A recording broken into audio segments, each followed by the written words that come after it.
All right, happy Monday night, everybody. Welcome on into the Raiderland World Headquarters. Glad you were out there. Glad you were with us this evening for a good, bad, and ugly Monday recap of the weekend. We've also got breaking news from the Big 12, killing off the Big 12 baseball tournament.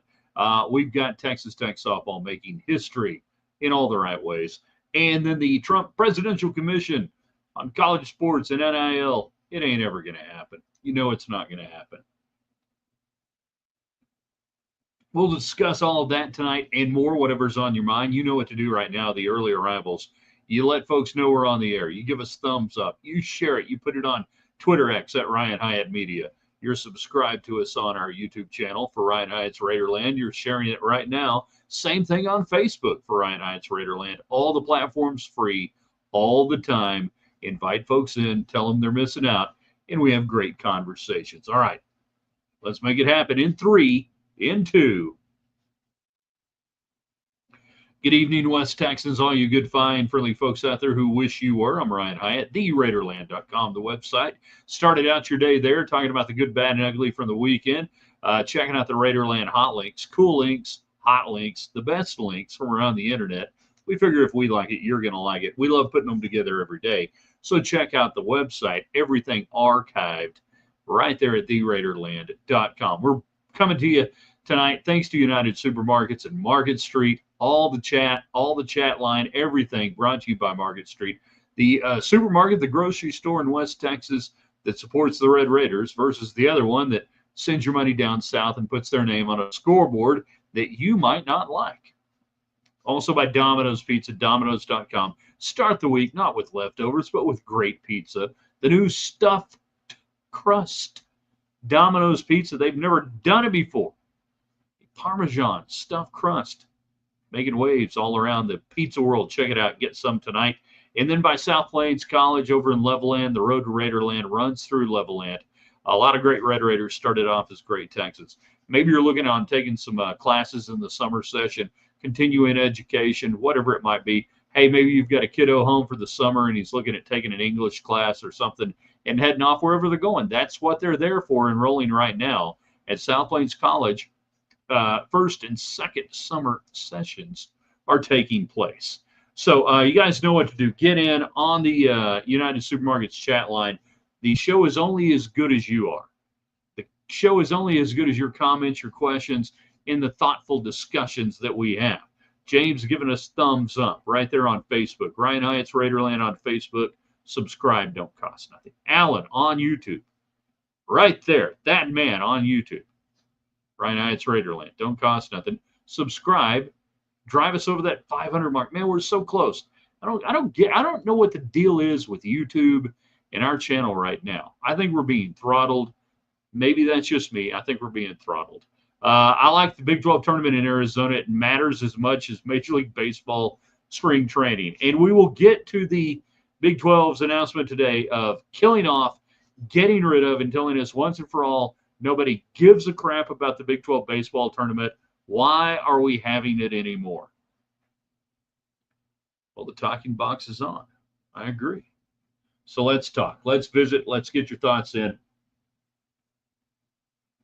First off, good and bad and ugly recap of the weekend. The good, the great, and everything else. Texas Tech softball, money well spent. Nigel Kennedy and that entire roster for Jerry Glasgow's team getting it done against Brown and Mississippi State. It was an exciting contest yesterday. They had to battle. That's good. That's cool. Wind was blowing out. It was hot. It was a West Texas. What are we? Are we still in mid-May? Yeah, I guess we're still in mid-May.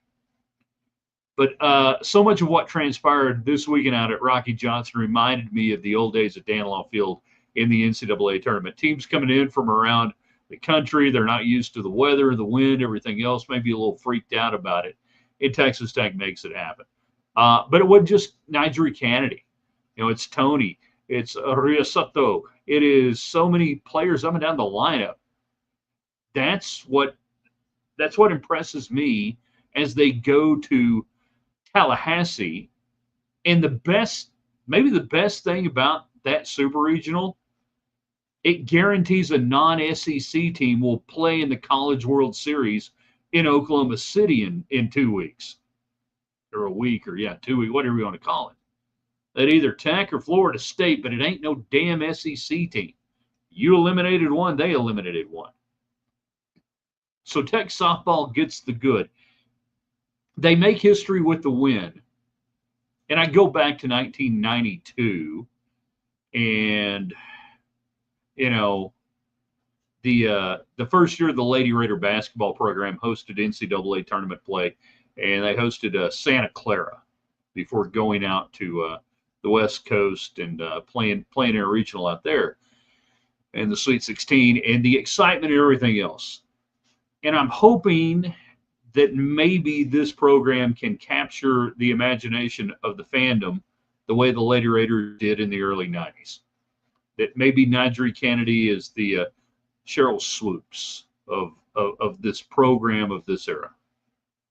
I mean, much like Cheryl Swoops, she started off somewhere else, came to Texas Tech. What happens next? Alan, tell the YouTube folks to like and turn on notifications for all your videos for your channel. That helps the algorithm. You just did. So turn on notifications for all videos and help the algorithm. Smart guy Alan right there. Alan brought to you by Domino's Pizza. He's going to get Domino's Pizza this week. Maybe not tonight. He's going to get it this week. The kids love it. It's great. James Good, Monterey made a great hire with Hunter. B, the bad. Surprise Arizona is just left of nowhere. Ugly, the Rangers and Tech bullpens are the same.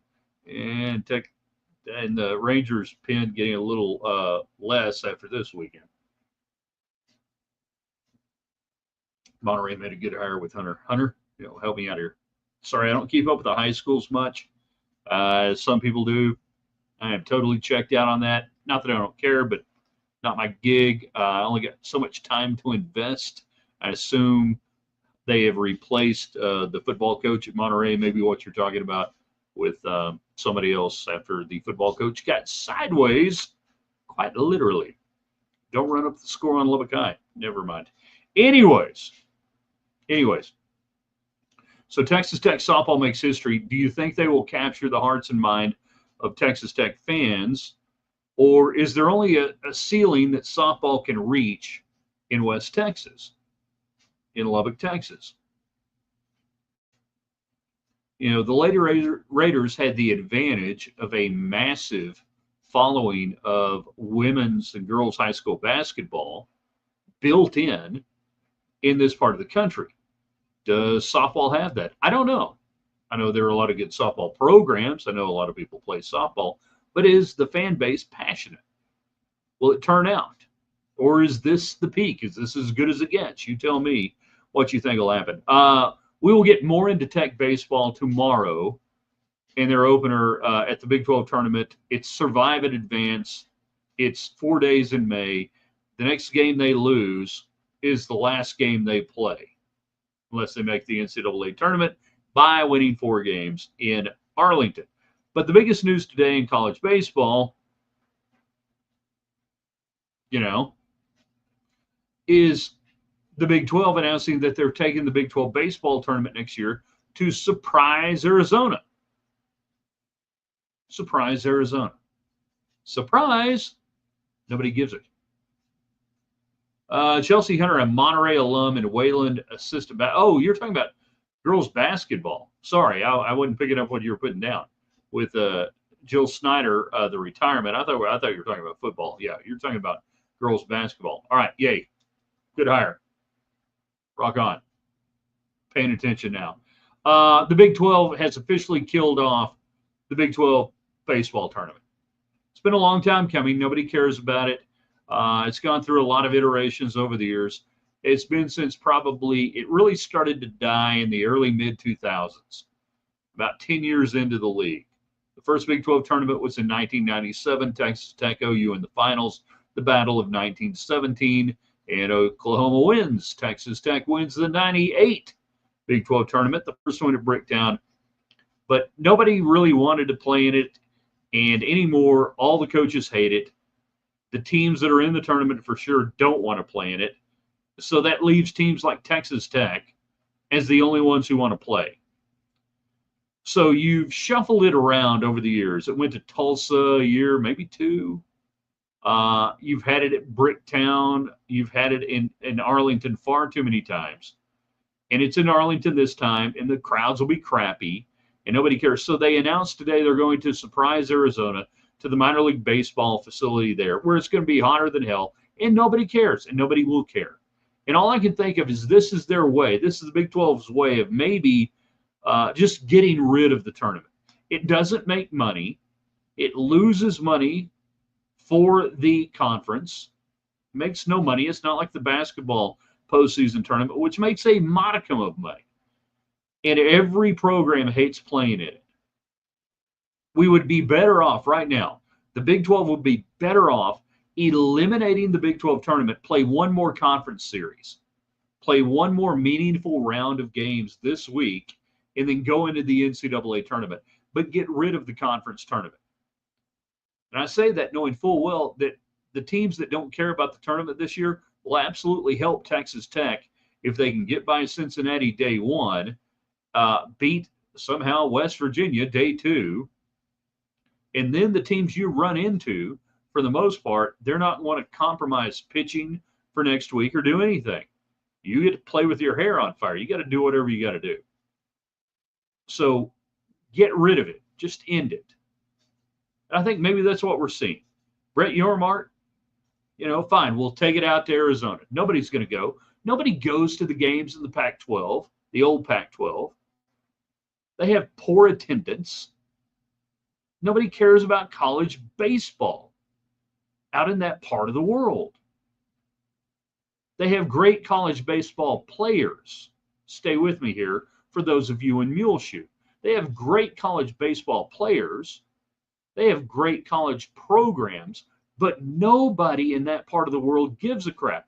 That's why Texas Tech in the 90s, that's why they were able to get players to come to Lubbock out of, places like UCLA and Los Angeles, which is where UCLA is, according to their football coach. Because they come out here on a Tuesday night, there's 3,000 people. So I look at today and I go, all right, surely this is the end, right? This is the end, my friend. Alan, on YouTube, Ryan Hyatt's Raiderland, subscribe and do all that stuff he said on the algorithm. The Big 12 probably wants that late TV window for the tournament. For those 5 games they show on ESPN networks. Yeah. And with it definitely going, here's another reason why it's going to suck out there. We've taken this tournament, rightfully so, to single elimination.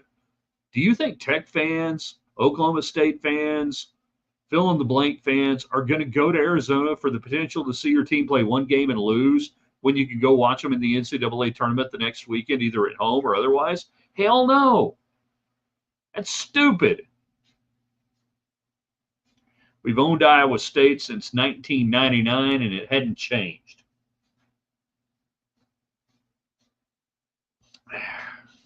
Lance, one of the most emotional, memorable moments was the 1999 Big 12 baseball tournament in Bricktown in Oklahoma City, Iowa State, and I can't remember who they were playing. And it had already been announced that the program was coming to an end, and there might have been like 5,000 fans. Now, this is a 13,000-seat stadium, so 5,000 fans, not too bad. It's not like 5,000 fans coming up this weekend at Globe Live. So there's 5,000 fans down in the lower bowl, Iowa State batting in their final at-bat. They're going to lose the game. Everybody on their feet, standing ovation, just roaring for that Iowa State program. And the players come out, they get beat. They're tipping their caps to the – it's just like, can't believe what we're watching here. And it's funny, they couldn't play baseball at Iowa State, but they could play softball. I wonder why. I guess the weather was better for softball. Would you start a bullpen guy game 1 for 2 innings, then bring in Petty since the pen is shoddy at best? All right. So here's what I would do for Tech in Cincinnati. I would do it exactly the way we saw it the first go around on the Friday night game, Tech and Cincinnati. They're going to go with Nathan Taylor, who was not involved. Remember, this game went 12 innings. Neither starter was involved. I'd go ahead and go with Mac Hewer. He's used to starting, and I would roll with him as long as possible.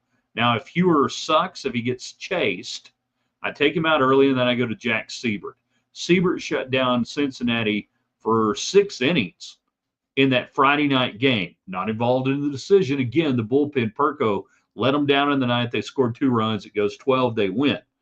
But I would, and here's why. I would bring Hewer. I would start Hewer, let him have his normal start, do that. Siebert is my guy in that first game against Cincinnati because it had great success against them.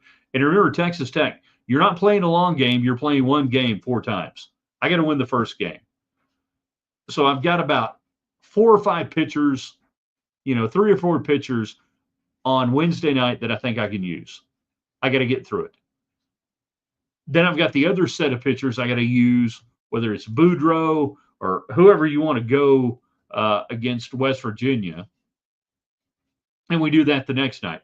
Then we come back, if you somehow get through that, and you're bringing back your Wednesday night guys on Friday. They've had 24 hours to rest. So you got Siebert back on rest. And a guy like Hewer, I would say, all right, you're probably good on, Saturday, if we get that far. Maybe not on Thursday. That would be too short rest. But you're looking at stretching out. You got 2 days worth of pitchers. Wednesday, Thursday. I know you got to get to Thursday, but you got Wednesday, Thursday. Then we stretch them out from there. Bricktown is a better venue than Surprise. Anything is better than Surprise. Nobody out there cares about college baseball. Nobody's going to go, which is why I'm saying I think the Big 12, this is a move maybe to get rid of the Big 12 postseason baseball tournament, which I would endorse 100% right now. As much as I loved it in Bricktown back in the day, as much fun as I had being the mayor of Bricktown in the late 90s and early 2000s, and those who know their history can attest to the mayor of Bricktown title. I would say right now, if I were a baseball coach, I would 100% vote to get rid of it. It don't make money. It don't matter. Give the automatic bid into the NCAA tournament, the regular season champion, and let's go from here. But it's an insult to the fans of Big 12 baseball that actually support baseball to take it to Surprise. And certainly under the current format, who the hell is going to go out there for a single elimination tournament knowing their team is going to play one and maybe that's it? It's just stupid. One of the few major decisions that Brett Yormark and the Big 12 has made over the last year or two that I just look at and go, that makes no sense whatsoever. And I, freely say the Big 12 basketball tournament should be in Kansas City. They support it. They love it. They turn out for it. If we're going to have one, have it there. Football is fine wherever you take it. Jerry World, I don't know, wherever you want to go, whatever places you want to put the freaking football tournament in, that's fine. Our football championship game in, that's fine. But the baseball tournament, if you're going to do it, at least put it somewhere where people can get to it and the fans of programs that show up might go. Otherwise, end it. Meanwhile, the Donald Trump Presidential Commission on College Sports with Cody Campbell, Texas Tech Board of Regents chairman, and I believe he played football at Tech, and I hear he donates some money. And allegedly, Nick Saban, who once coached 35 minutes in Miami with the Dolphins, and Zach Thomas threatened to kick his ass. That thing's never going to happen, okay? Before we get out of here, can we have a frank discussion? That thing's never going to happen. Oh, they may meet. They may have a deal. That it's not going to happen. Already last week, Nick Saban was backtracking. I believe it was on the Paul Feinbaum show. And there have been some other comments where, Saban's like, I really don't even know why we're doing this. I don't know that we need to do this, which tells me that he was maybe caught off guard on that. And this is very Trumpian, that you maybe talk to somebody or you have a moment, and all of a sudden the next thing you know, there's a presidential commission. Now, Cody Campbell is, if not tight with the president, they're convivial. They've met. Money has exchanged hands. So it doesn't surprise me that Donald Trump would be listening to Cody Campbell, and he's a good guy to listen to.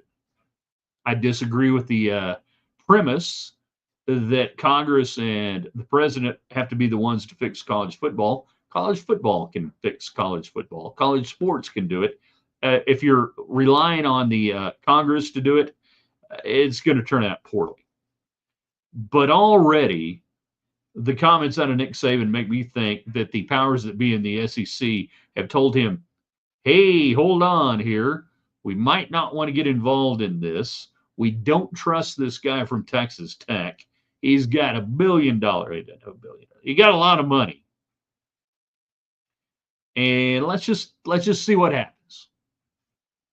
Greg Sankey, Big Ten, SEC. Hold on a second. Let's not do anything too rash here. Because if you're the SEC and you see somebody from Texas Tech in there, and you might think, well, that could be a hound in the old hen house right there. That what's exactly he's angling for? Which is also interesting because right now, I don't want anybody messing with the deal Tech has. This is the best shot Tech's had at being competitive in football, men's basketball, baseball, anything, softball, all of it. Don't screw it up. Let's keep going. Bust the bank. Let's high play them into the shitter if they don't want to play. But let's go ahead and play. I'll raise you and call.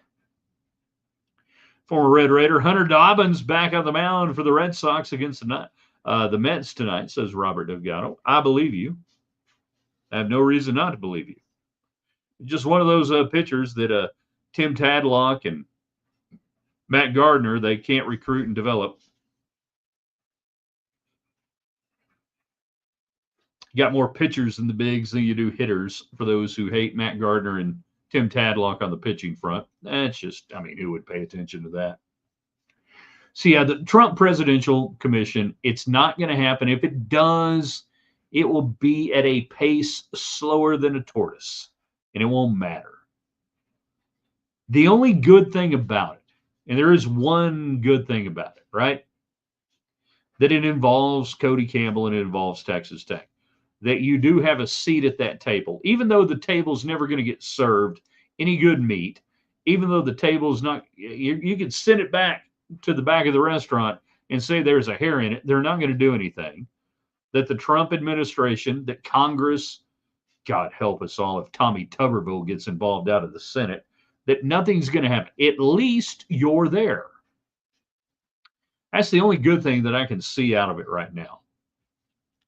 Beyond that, sound and fury signifying nothing. The answers are simple, 100% simple. Collectively bargain agreements with a union made up of college athletes. You got to classify them as employees, however you do that. Don't care, but you get there, then you can control the salary cap. And then you have review over NIL, just the way the NFL, Major League Baseball, has review over endorsement contracts signed by the players so that, Jerry Jones can't sit there and pay somebody under the table to come to Dallas. Now they do that, and it works. But the only way to do it, collectively bargain, they're employees, and there we go. And that means that's the end of the amateurism sham. You know it, I know it, the American people know it. It's okay to admit it. We got about 2 or 3 more minutes left before we get out of here tonight. Texas Tech softball, how you feeling Thursday night? Got Florida State.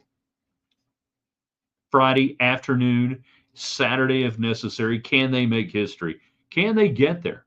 I saw it was ESPN. They had it was the Nigeria Effect, I believe. It was like a 15-minute or a 20-minute deal they did on ESPN earlier today, all about her in Texas Tech. I'm like, this is cool.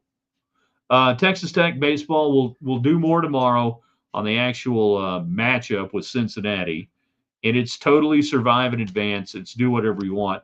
Like I said, James, I don't go bullpen guy. I do go Mac Hewer because even if he's out after 2 innings, let's say he goes 2 1/3, And it's kind of the way it was the first go around. Well, if you are going to continue your season, you're going to need somebody to pitch 2 or 3 days later, whether it's 2 innings or 3 innings. So, and this is a great discussion on this deal. Do you have a short leash? You know, I mean, like a really short leash, like first inning. Mac Hewer doesn't look good. Get him out. Get somebody else in there, and we'll use him tomorrow. If there's a tomorrow, but that you just say, and I don't know what that would be. 3 runs, 4 runs. Runs are hard to get there at Globe Life. That is a pitcher's park. So if you're giving up runs early, I would be very intrigued to have that debate as a coaching staff and say, all right, guys, Mac's our guy. He's going. But if we're in the first and he's giving up 2 runs and there's a runner on and 1 out, let's get him out. Let's see who the next guy is.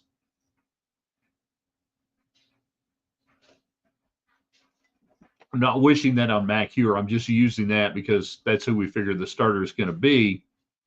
You say, all right, worst case scenario, you get beat the first game, doesn't matter. Best case scenario, you win that first game, utilizing other pitchers, and now you've got your Friday night guy, your first frontline starter, ready to go for another 50 or 60 pitches a day or two later. That's what it's going to take. We did not get into the Grant McCasland contract extension. It broke late this afternoon. I didn't have time to slug it on there. David Collier came at 28. He's got all the details and everything there on the Twitter feed at Collier on TV. Obviously, he had it at 6, having more on 10. It's basically a 1-year extension. We're seeing people report it as a 6-year deal. He already had a 5. It's a 1-year extension. It raises his pay basically $1.1 million, near as I can see it. So he gets a nice little pay raise. It extends it 1 more year through 31-30 or 30-31. Pardon me. No shock right there. It looks very marketplace compatible, but it does. It keeps that contract on the out years, and it feels really weird saying 30-31. But he had 24-9 already going through 30. So you bump it up to whatever it goes through 30-31. He gets about $1 million extra a year or something like that. I think that's where it's totaling out. Yeah. Money well spent, I mean, if you're going to pay $12 million for the roster, you might as well break off a little bit for the coach. Now, does this mean that he could never leave and that he's untouchable and he's locked down? No. If another school has the money and wants to pay and the coach wants to leave, that's all doable anymore. And all these talks about buyouts at that level, buyouts are for crappy schools. You're not a crappy school, and the schools that would want your coach are not crappy. Buyouts are for crappy schools. You're not crappy. You're a very good school. You're a very good basketball program. So the buyout really is, and hey, God love an agent who can get a good buyout for a coach and everything else. It really doesn't matter, because the only people that would become calling for McCasland anytime soon have more than enough money to pay it, and you will take that check and stroke another check right after that for a really good coach. So I would caution people into thinking, well, that's a lifetime contract, like the old Tadlock deal. Lifetime contract. No, not really. No such thing.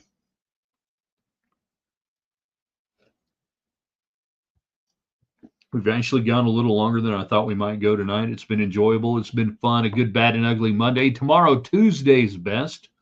Brought to you by Kyle Rogers, our man in real estate with RE/MAX. You only need to make 1 call for a great realtor, not 2 calls like you got to make on Tuesday's best. We'll give you the topic. You'll tell us about that. We'll have it in the morning for you at theraiderland.com. I want you guys to do a couple of things for me if you can, if you will, if you should, if you could. Please sign up for all of our platforms. Ryan Hyatt's Raiderland on YouTube. Don't cost nothing. Share it, all that stuff. Facebook. Same thing. Ryan Hyatt's Raiderland. And of course on Twitter at Ryan Hyatt Media. You know, it's easy to go there at Ryan Hyatt Media. Then we will just have a great time. Everybody will be here tomorrow, and off we go. I will be with you on Twitter tonight. We'll get everything posted on the website, theraiderland.com. Be going there every day and share stuff. It don't cost nothing on that either. All right. We had a blast tonight. Thank you, Domino's Pizza, Domino's.com. South Plains College enrolling right now.